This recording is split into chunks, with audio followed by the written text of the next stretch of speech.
하나님의 복음 제18장 구원은 영원한 것이다. 계속 읽어드리겠습니다. 히브리서 6장 6절을 근거로 한 반론. 이제 우리는 히브리서 6장 1절부터 8절까지를 보자. 이 단락의 성경 말씀은 우리에게 가장 어려움을 주는 부분이다. 구원의 영원성을 의심하는 사람은 거의 히브리서 6장을 그들의 주장을 위한 도피성으로 삼는다. 그들은 이미 구원받은 사람이 진리를 떠날 때 그를 다시 새롭게 하여 회개케 할 수 없다면 그 사람은 끝장나고 멸망한다는 뜻이 아니냐고 한다.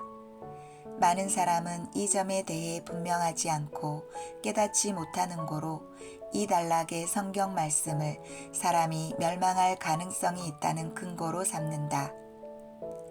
그러나 히브리서 6장의 주제는 구원받는 것이 아니고 구원과 전혀 관계없다는 것을 주의하라.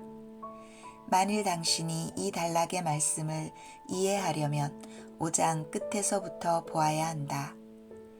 5장 끝부분은 어떤 사람은 마땅히 단단한 음식을 먹어야 하는데 여전히 젖을 먹고 있음을 말한다.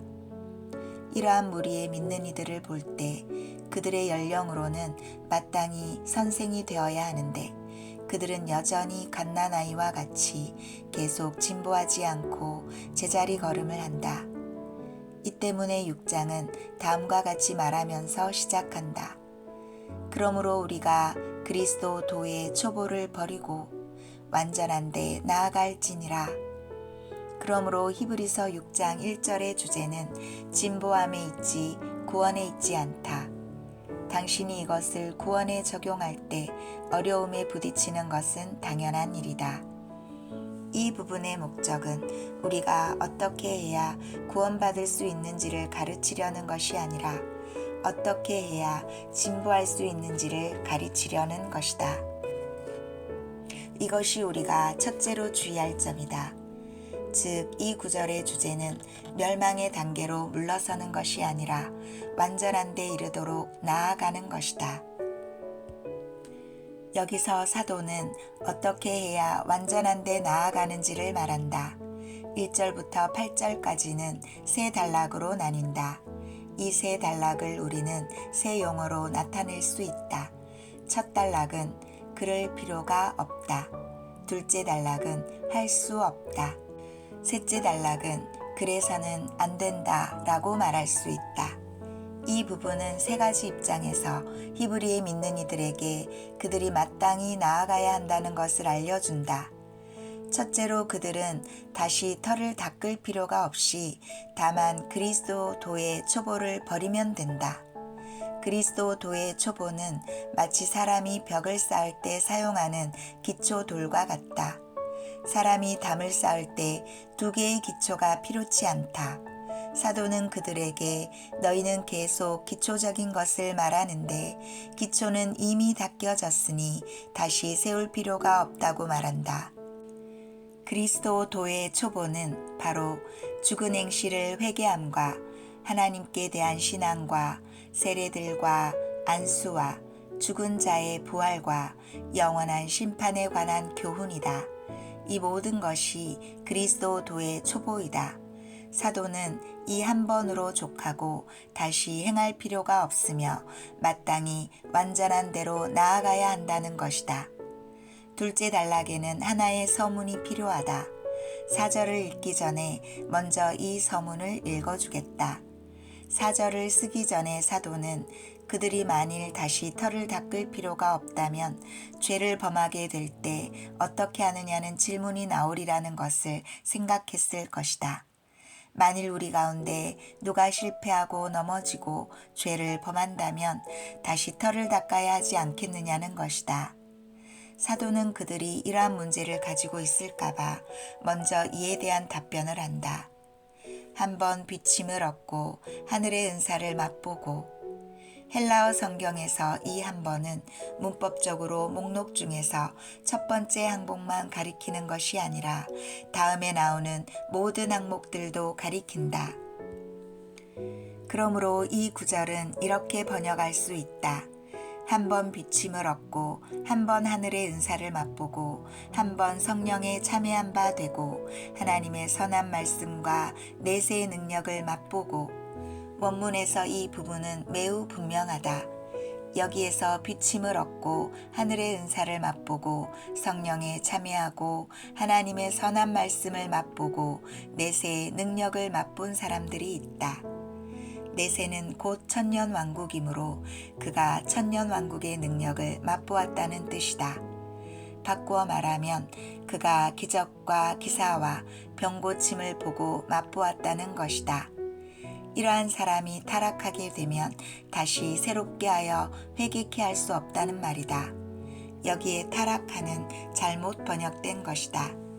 영국에 일생 동안 헬라어를 읽고 히브리서만을 전공한 어떤 사람은 여기에 타락한은 발이 옆으로 미끄러졌다는 뜻이라고 한다. 여기에 다시 새롭게 하여 회개케 할 수 없다는 말을 많은 사람들은 멸망한다는 말로 이해한다. 이렇게 해석하는 것은 합당치 않다. 사람이 한 번 비침을 얻고 한 번 하늘의 은사를 맛보고 한 번 성령에 참여하고 한 번 하나님의 선한 말씀을 맛보고 내세의 능력을 맛본 사람이 미끄러져 넘어지면 다시 회개할 수 없단 말인가? 이 세상에 넘어졌다가 다시 일어난 그리스도인이 없단 말인가? 하나님의 말씀은 우리에게 이러한 일이 있다는 것을 알려주고 교회 역사 또한 이러한 일이 있다는 것을 우리에게 알려준다. 한 번 미끄러져 넘어졌다가 천국 노정을 가장 잘 달렸던 그리스도인들이 많다.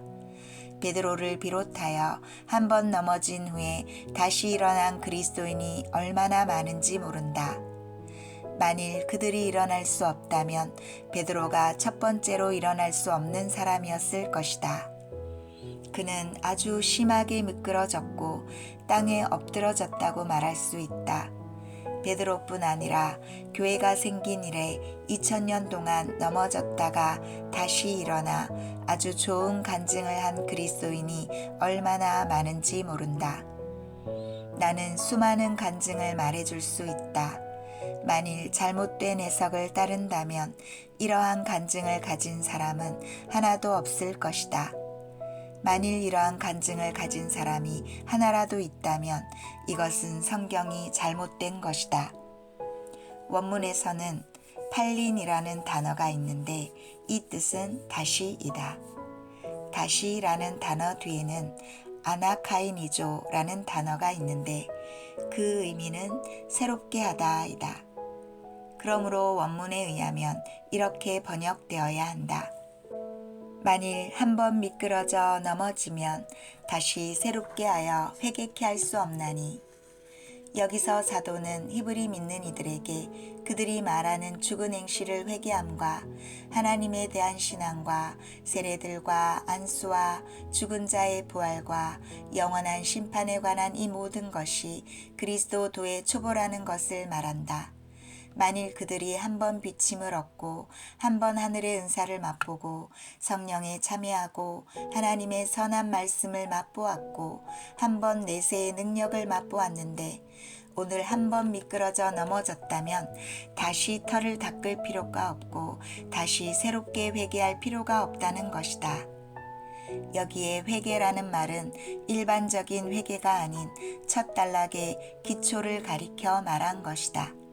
왜냐하면 좀 전에 말한 그리스도도의 초보 6가지 항목 중 첫째가 죽은 행실을 회개하는 것이기 때문이다. 우리는 우리 머릿속에 있는 회개로 여기에 회개를 해석할 수 없다. 반드시 성경의 앞뒤 문구를 보고 사도의 사상에 따라 이것을 해석해야 한다. 사도가 말한 회개는 바로 앞문장에서 나온 죽은 행실을 회개하는 것을 가리킨다. 그가 뜻하는 바는 바로 사람이 하나님을 믿고 침례를 받고 장래의 심판을 깨닫고 부활의 진리를 이해하고 죽은 행실을 회개했다면 그 한 번의 회개로 족하고 다시 회개할 필요가 없다는 것이다. 한 번 침례받는 것으로 족하고 다시 침례받게 할 수 없으며 한 번 심판의 교리를 믿었다면 다시 믿게 할 수 없다는 것이다. 또 한 번 부활의 교리를 믿었다면 다시 믿게 할 수 없다는 것이다. 여기에 회개는 앞에서 말한 6가지 항목을 포함한다. 사도는 내가 반복한 것처럼 다시 새롭게 하여 회개케 할 수 없고 다시 새롭게 하여 믿게 할 필요가 없다는 식으로 말하지 않았다. 그는 한번 다시라는 단어를 사용한 것으로 좋겠다. 만일 한 번도 무엇을 하지 않았다면 이제라고 말하고 만일 이미 무엇을 한 적이 있다면 다시라고 말한다. 사도는 우리가 새롭게라는 단어의 의미를 이해하지 못할까봐 다시라는 단어를 추가한 것이다. 그러므로 6장에서 말한 회개는 분명 1절의 회개를 가리켜 말한 것이다. 만일 1절의 회개가 두 번째에 배열되었다면 이것에 대해 분명하지 않을 수도 있다. 그러나 회개라는 단어가 첫 번째에 배열되어 있다. 첫 번째만 말하면 그 다음 모든 것은 같다는 것을 알 수 있다. 사도가 말하는 것은 그리스도도의 초보는 기초와 같기 때문에 그리스도인이 되려면 첫째로 죽은 행실을 회개해야 하고 자기의 죄를 심판해야 하며 그런 다음 하나님을 믿고 침례를 받고 안수를 받으며 죽은 자의 부활과 영원한 심판 등을 믿어야 한다는 것이다. 이것들은 모두 기초에 관한 문제이다. 만일 기초가 한번 닦여졌다면 다시 닦을 필요가 없는 것이다. 당신이 위로 쌓아갈 때 당신의 발이 미끄러져 넘어졌다 하더라도 다시 털을 닦을 필요는 없다. 당신이 닦으려고 하더라도 다시 닦을 수 없는 것이다. 가령 호 형제가 좀 전에 문덕리 대문으로 들어오기 위해 골목에 들어서서 거기서 돌아 대문에 다 왔는데 넘어졌다 하자. 그럼 어떻게 해야 하는가? 그의 목적은 집회에 참석하는 것이다. 이제 넘어졌다고 해서 문덕리에 오기 위해 처음부터 다시 출발할 필요가 없다. 그는 넘어진 곳에서 일어나기만 하면 된다. 사도가 뜻하는 바는 만일 내가 한번 비침을 얻고 한번 은사를 맛보고서 미끄러져 넘어졌다면 다시 죽은 행실을 회개할 것 없고 다시 하나님을 믿고 침례받고 안수를 받을 것 없으며 다시 죽은 자의 부활과 심판을 믿을 필요가 없다는 것이다. 바꾸어 말해서 구원받은 사람은 멸망할 리가 없다는 것이다. 사도가 뜻하는 것은 그리스도인이 거듭난 후에 다시 삼생할 필요가 없고 중생하기만 하면 된다는 것이다. 사도가 뜻하는 것은 회개할 수 없다는 것이 아니라 다시 시작으로 돌아가 회개하는 것이 불가능하다는 것이다. 6절 하반절은 이는 자기가 하나님의 아들을 다시 십자가에 못 박아 현저히 욕을 보임이라고 말한다. 어떤 사람은 넘어지는 것이 바로 하나님 아들을 다시 십자가에 못 박는 것이라고 한다. 누가 주님을 십자가에 못 박을 수 있단 말인가? 주 예수님의 역사는 영단번에 이루어진 것이다. 주 예수님은 필요할 때 다시 잡을 수 있는 소나 양이 아니시다. 당신 편에서 다시 새롭게 회개할 수 없는 것 같이 주 예수님 편에서도 다시 새롭게 십자가에 못 박히실 수 없다. 만일 당신이 새롭게 회개할 필요가 있다면 이것은 주 예수님도 다시 십자가에 못 박히셔야 한다는 것을 의미한다. 그렇다면 당신은 현저히 주님을 욕되게 하는 것이다. 당신은 주 예수님이 한 번 못 박히신 것으로 부족하고 계속적으로 못 박히셔야 한다고 생각하는 것이다. 그러므로 여기의 문제는 구원과 침륜의 문제가 아니다. 지난 메시지에서 우리는 영단번에 구원받는 것은 전복시킬 수 없음을 본 바 있다. 만일 우리 가운데서 전에 분명히 구원받고 하나님의 구원이 무엇인지에 대해 분명히 본 그리스도인이 타락하고 실패했다면 그는 오늘 일어나기 위해 다른 것을 할 필요가 없고 다시 새롭게 시작할 필요가 없다. 다만 지금 일어나면 된다. 당신은 결코 주 예수님을 다시 못 박아 현저히 욕되게 할 수 없다. 마지막 단락인 7절 8절은 할 필요가 없고 할 수 없나니 라고 말했을 뿐 아니라 해서는 안 된다고 더 엄중하게 말했다. 왜 그렇게 해서는 안 되는가? 만일 새롭게 터를 세운다면 이것은 주 예수님을 다시 십자가에 못 박는 것이기 때문이다. 만일 그렇게 한다면 여러분 앞에 크나큰 위험과 형벌이 있게 된다. 땅이 그 위에 자주 내리는 비를 흡수하여 밭가는 자들의 쓰기에 합당한 채소를 내면 하나님께 복을 받고, 만일 가시와 엉겅퀴를 내면 버림을 당하고 저주함에 가까워 그 마지막은 불사름이 되리라. 이 단락 말씀에 대한 해석은 나중에 더 자세히 보기로 하자. 어쨌든 히브리서 6장 6절을 읽은 후에 여러분은 이 장이 진보하느냐 못하느냐의 문제를 말하는 장이지 결코 구원과 친륜의 문제를 다룬 장이 아님을 보았을 것이다. 히브리서 6장은 결코 구원받은 사람이 멸망할 수도 있다는 것을 말하지 않았다. 구분되어야 할 4가지 일들. 여기서 우리는 성경 안에 있는 4가지 일들을 볼 필요가 있다. 즉 지난 메시지에서 우리가 본 것은 반드시 구분되어야 할 일들이다. 구원을 이해하려면 먼저 참 그리스도인과 거짓 그리스도인을 구분해야 하고, 둘째로는 믿는 이에 대한 징계와 영원한 구원을 구분해야 한다. 영원히 구원받는 것과 그분의 자녀에 대한 하나님의 징계는 별개의 일이다. 이 생에서 그리스도인이 받는 질책과 불신자들의 영원한 멸망은 별개의 일이다. 그리스도인은 영원히 멸망하지 않는다. 그러나 매를 맞을 수 있다. 많은 성경 구절은 그리스도인이 매를 맞는 것에 대해 말한다. 이러한 구절들을 구원에 적용해서는 안 된다. 셋째로, 왕국과 영생 사이에도 큰 차이가 있다. 바꾸어 말해서 상급과 은사 사이에 큰 구분이 있다는 것이다.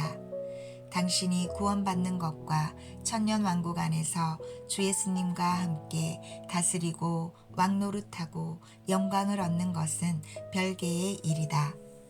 성경의 많은 부분은 사람이 왕국 안에서 탈락될 것을 가리키고 있다.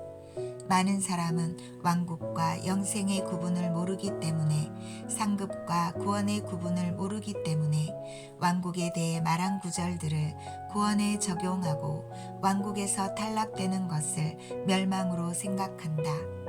그러나 이것은 완전히 다른 2가지 일인 것이다. 그리스도인은 왕국 안에서의 위치를 잃을 수 있다.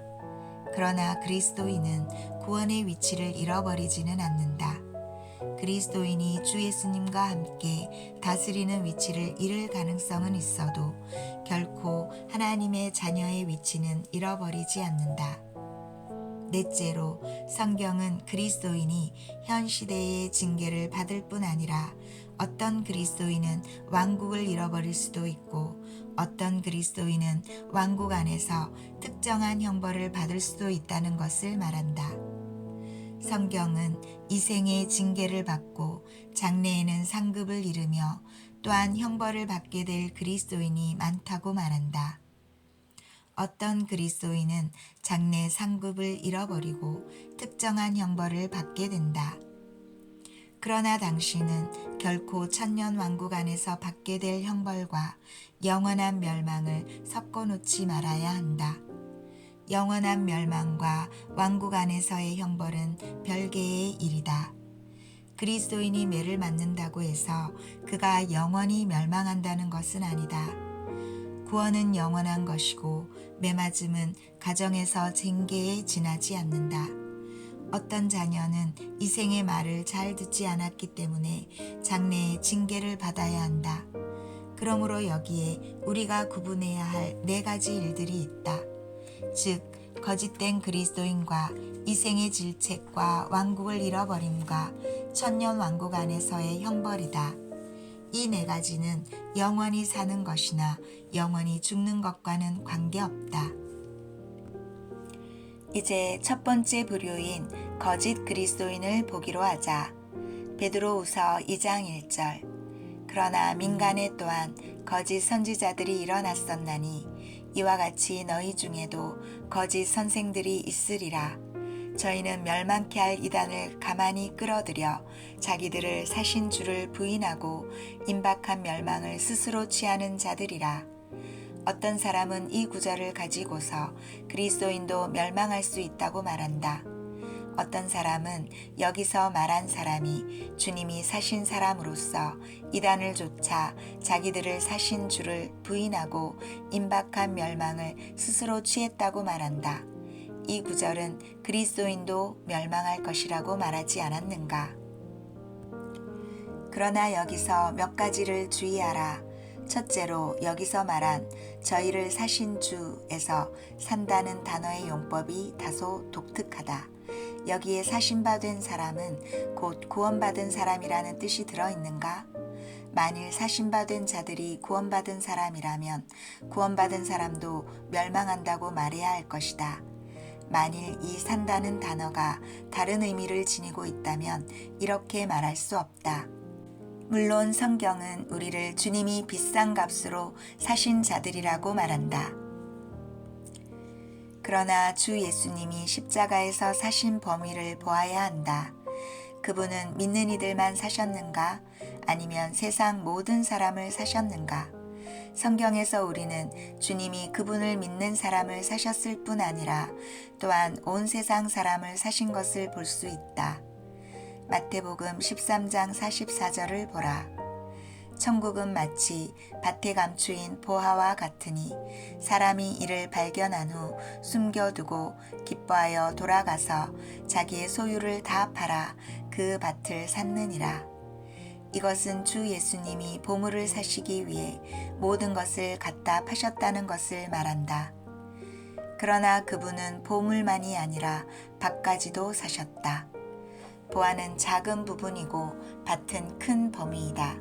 그리고 보화는 밭에 있었다. 주님은 보화를 얻기 위해 밭 전체를 사셨다. 그러나 그분이 밭을 사신 목적은 밭을 얻기 위한 것이 아니라 보화를 얻기 위한 것이다.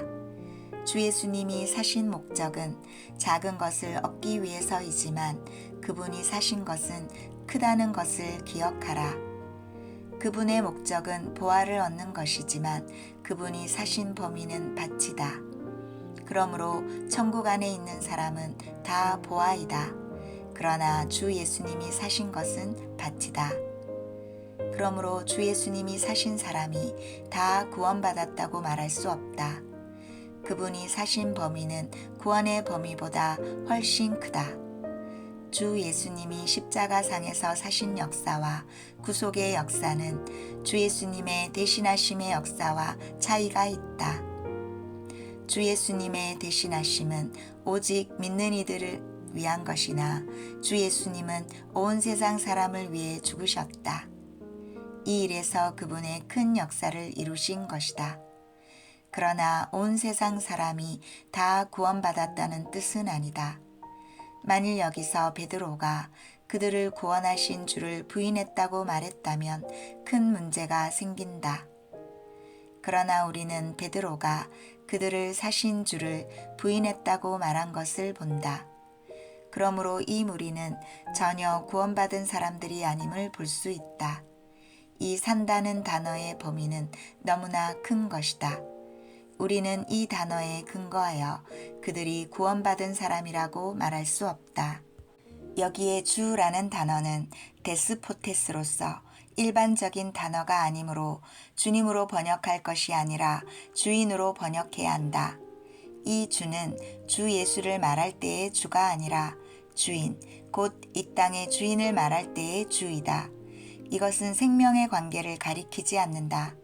성경의 엄격한 해석에 의하면 이 부분은 주님과 그들과의 관계를 가리키지 않고 주인과 그들과의 관계를 가리킨다. 그러므로 이 무리는 전혀 구원받은 사람이 아니다. 성령으로 아니하고는 예수를 주시라 할 수 없고 주의 이름을 부르는 자는 구원을 얻게 된다. 그들은 유다와 같이 예수를 주라 칭하지 않았다. 셋째로 베드로는 이 무리가 거짓 선생이요 거짓 믿는이라는 것을 알려준다. 베드로는 민간에 또한 거짓 선지자들이 일어났었나니 이와 같이 너희 중에도 거짓 선생들이 있으리라고 하였다. 여기에 거짓 선지자는 구약의 거짓 선지자를 가리켜 말한다. 성경을 읽는 사람은 구약의 거짓 선지자들 중 구원받은 사람이 하나도 없다는 것을 안다. 그러므로 우리는 이 무리가 구원받지 않은 사람이라고 담대히 말할 수 있다. 이 무리는 자기의 총명과 사상으로 이단을 가만히 끌어들였다. 심지어 자기들을 사신 주를 부인하고 임박한 멸망을 스스로 취하는 자들이다. 그러므로 베드로후서 2장은 구원받은 사람도 멸망한다고 말한 것이 아니다. 이런 종류의 말씀이 성경 다른 곳에도 있다. 이들은 모두 명의상 믿는 이들을 가리키지 구원받은 사람도 멸망함을 가리키지 않는다. 어떤 사람은 2장 끝에 이러한 말씀이 있지 않느냐고 말한다. 20절 만일 저희가 우리 주 되신 구주 예수 그리스도를 알므로 세상의 더러움을 피한 후에 다시 그 중에 얽매이고 지면 그 나중 형편이 처음보다 더 심하리니 22절 참 속담에 이르기를 개가 그 토하였던 것에 돌아가고 돼지가 씻었다가 다시 더러운 구덩이에 도로 누웠다 하는 말이 저희에게 응하였도다. 20절 말씀에 의거하여 어떤 사람은 이 말씀들이 구원받은 사람을 가리켜 말한 것이라고 오해한다. 왜냐하면 여기서 그들이 그들의 주 되신 구주 예수 그리스도를 알므로 세상의 더러움을 피했다고 했기 때문에 분명 그들은 구원받은 사람이라고 한다. 그러나 여기서 베드로의 말은 매우 조심스럽다. 20절은 그들이 주 되신 구주 예수 그리스도를 알므로 세상의 더러움을 피한 자들이라고 말하며 22절은 이 무리들이 누구인지를 우리에게 알려준다. 참 속담에 이르기를 개가 그 토하였던 것에 돌아가고 돼지가 씻었다가 더러운 구덩이에 도로 누웠다 하는 말이 저희에게 응하였도다. 베드로는 이들이 세상의 더러움을 피하였고 겉으로는 주 되신 구주 예수 그리스도를 알았지만 다시 그 중에 얽매여짐으로 나중 형편이 전보다 더 심하다고 했다. 그는 이들을 완전히 개와 돼지라고 한다. 주 예수님은 개에게 영생을 준다고 하지 않으셨고 내 돼지가 영원히 멸망치 아니할 것이라고 하지 않으셨다. 그분은 내 양에게 영생을 주신다고 하셨다. 그분은 개와 양을 섞어놓지 않으셨다. 그분은 돼지와 개에게 영생을 주시겠다고 하실 수 없다. 또한 이 양들이 세상의 더러움에 얽매였다고 말씀하실 수도 없으시다. 이 두 부류를 결코 섞어 놓을 수 없다. 어떤 사람은 복음을 듣고서 입으로 예수를 주와 구주라고 말할 것이다. 그에게 주님의 가르침에 대해 물어보면 강물이 흐르듯 답변한다. 그에게 외면적인 더러운 죄는 없지만 그는 전혀 거듭난 사람이 아니다. 그는 구주를 영접한 적이 없고 주님이 그 안에 내주하신 적도 없다. 다만 일시적으로 예수를 시인했을 뿐이다. 그 사람의 밖의 죄와 더러운 죄가 약간 재해졌지만 정욕이 발작할 때 되살아나게 된다. 이러한 사람의 나중 상태는 전보다 더 좋지 않다. 이들은 전혀 양들이 아니라 개와 돼지들이다. 개이기 때문에 토한 것을 다시 먹고 돼지이기 때문에 외적으로 깨끗게 되었다가 다시 더러운 데로 돌아가 뒹구는 것이다. 그러나 내 말은 그리스도인이 죄를 범하지 않는다거나 진흙구덩이를 만나지 않는다는 말이 아니다. 그리스도인은 진흙구덩이 속에서 뒹굴지 않는다는 말도 아니다. 그리스도인도 진흙구덩이를 만나고 진흙탕 속에서 뒹굴 수 있다. 그러나 그의 뒹구는 것은 편치 않은 일이다. 만일 그가 뒹굴 때에 속이 편하다면 그는 돼지인 것이다. 그리스도인도 토한 것을 다시 먹을 수 있지만 그렇게 할 때 그는 괴로움과 불편함을 느끼게 된다. 이것이 바로 돼지, 개와 양의 차이이다. 당신은 개와 돼지의 성질을 분명히 구분지어야 한다. 성경에서 돼지와 개는 구원받지 않은 사람을 가리켜 말한 것이지 결코 이미 구원받은 사람을 가리켜 말한 것이 아니다. 만일 어떤 사람이 양이라면 영원히 멸망치 않는다. 아멘.